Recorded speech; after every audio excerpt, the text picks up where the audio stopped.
And I went into the sunset with her sign, and into the night past accursed and desolate places and cyclopean ruins, and so came at last to the city of Chorazin, and there a great tower of black basalt was raised, that was part of a castle whose further battlements reeled over the gulf of stars.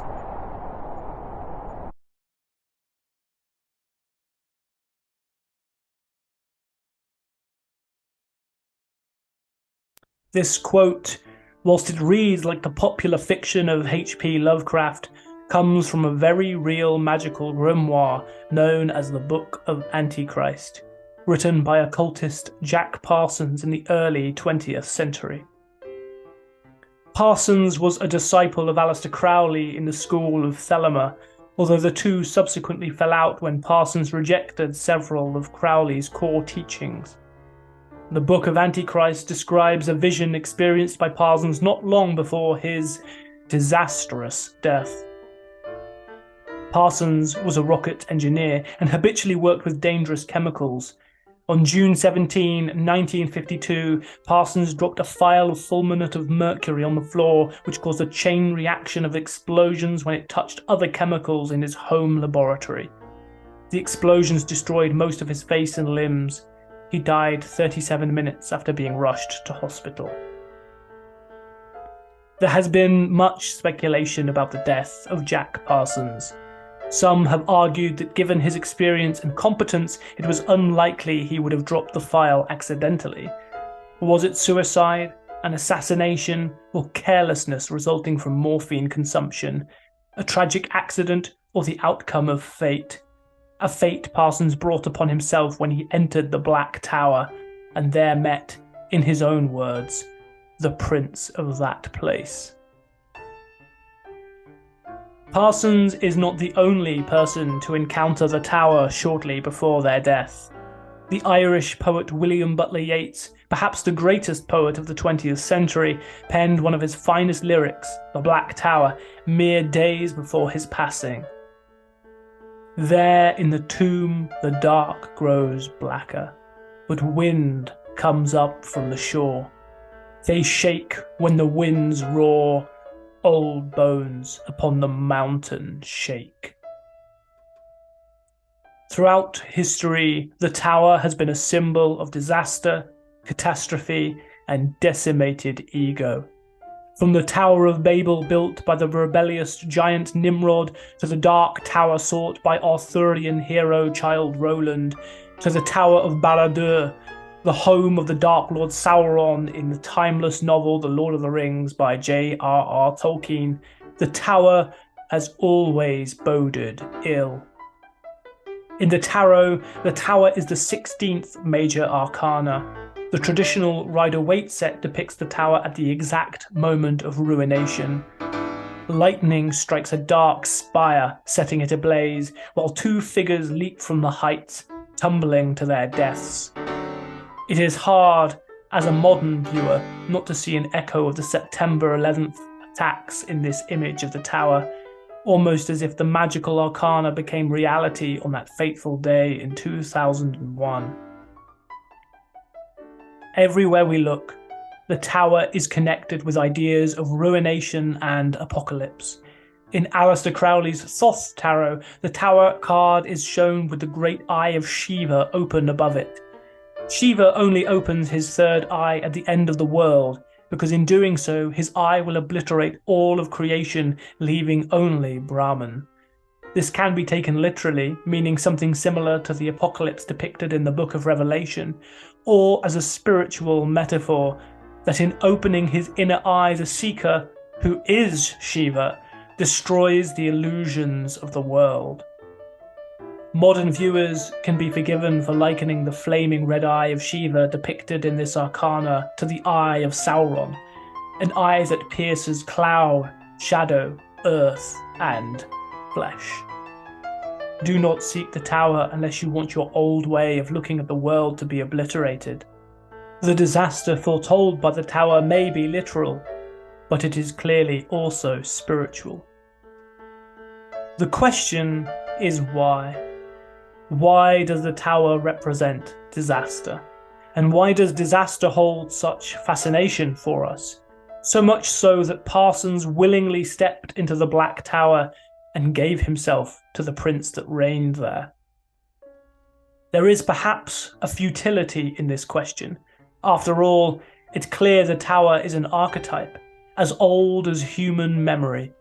Whether you believe archetypes are passed down via oral tradition and genetic memory, or whether you believe there exists a realm of archetypal forms, a spiritual plane of ultimate truth, the result is the same. Certain symbols hold power over human consciousness, and artists, writers, creators, and magicians wield these symbols to transform consciousness. Still, sometimes one must attempt the impossible.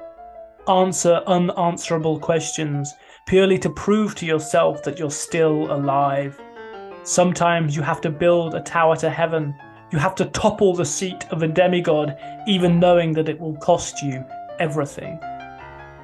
This sentiment is perhaps no better expressed than in Robert Browning's epic poem, Childe Roland to the Dark Tower Came. This was the inspiration for Stephen King's Dark Tower series. Indeed, in the final book of Stephen King's magnum opus, the entire 34-canto poem is epigraphed. The poem tells the story of Childe Roland, who has spent a lifetime searching for the Dark Tower. Why, we do not know, only that the compulsion and journey itself has driven him near madness and despair. For, what with my whole world-wide wandering, what with my search drawn out through years, my hope dwindled into a ghost not fit to cope with that obstreperous joy success would bring. But still, he seeks the tower, and after several strange encounters in what seems a magical marshland, wherein he also confronts spectres of his past, he finally arrives at the tower. This climactic encounter, and the final stanzas that describe it, must be considered some of the most hair-raising poetry written in the English language. What in the midst lay but the tower itself, the round squat turret, blind as the fool's heart, built of brown stone, without a counterpart in the whole world. The tempest's mocking elf points to the shipman, thus the unseen shelf. He strikes on, only when the timbers start.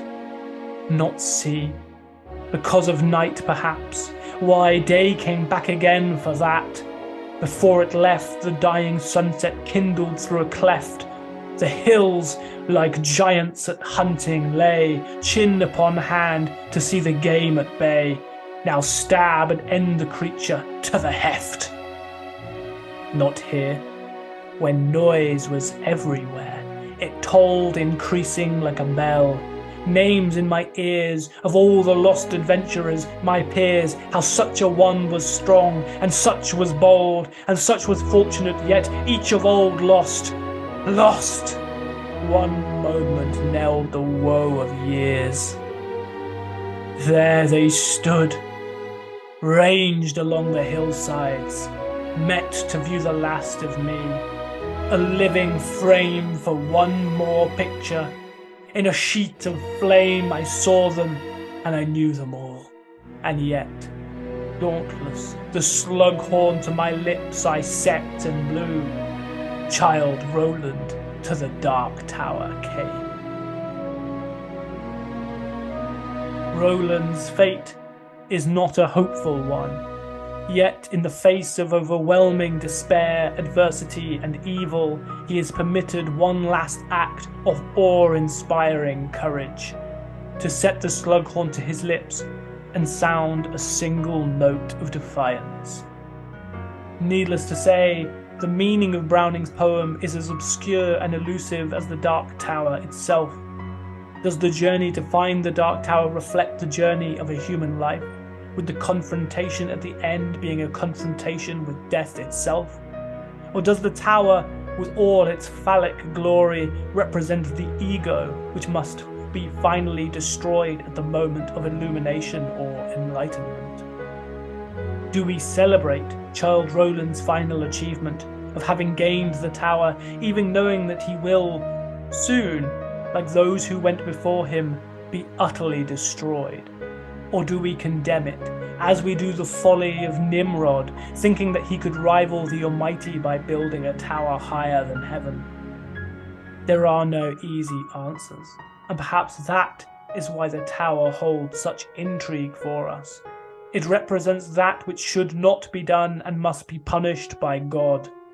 It exists at the end of the world, in places no one should be able to reach, only the truly driven or truly mad.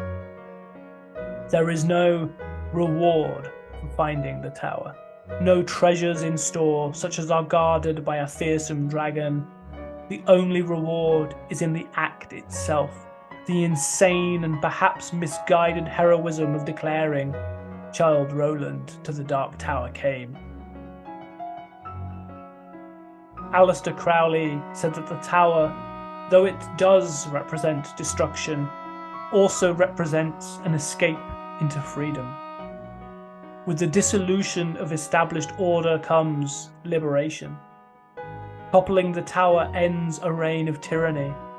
Often such tyrannies are really our own self-imposed rules and strictures, or addictions, not anything external.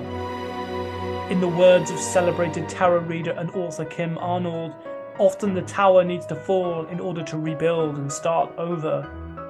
The tower may indeed foretell woe, ruin and catastrophe, but its fall may also precipitate the dispelling of the final illusions of the world. After all, in virtually all the myths of the tower lies outside of time and place as we commonly understand them. Swami Nityaswarupananda once wrote, "Destroy the body complex, and in this way enter into the state of dissolution." Dissolution here is not meant negatively. On the contrary, dissolution represents the final state of transcendental consciousness, identity with the One. At this point, all polarities vanish, hot and cold, pleasure and pain, good and bad, right and wrong, leaving only the ecstasis of pure being. Perhaps this is the wisdom the tower teaches us, that the imposing and seemingly solid edifices of reality are in fact illusion, destined from the very beginning to fall, and only through them falling can we come to understand the ultimate truth.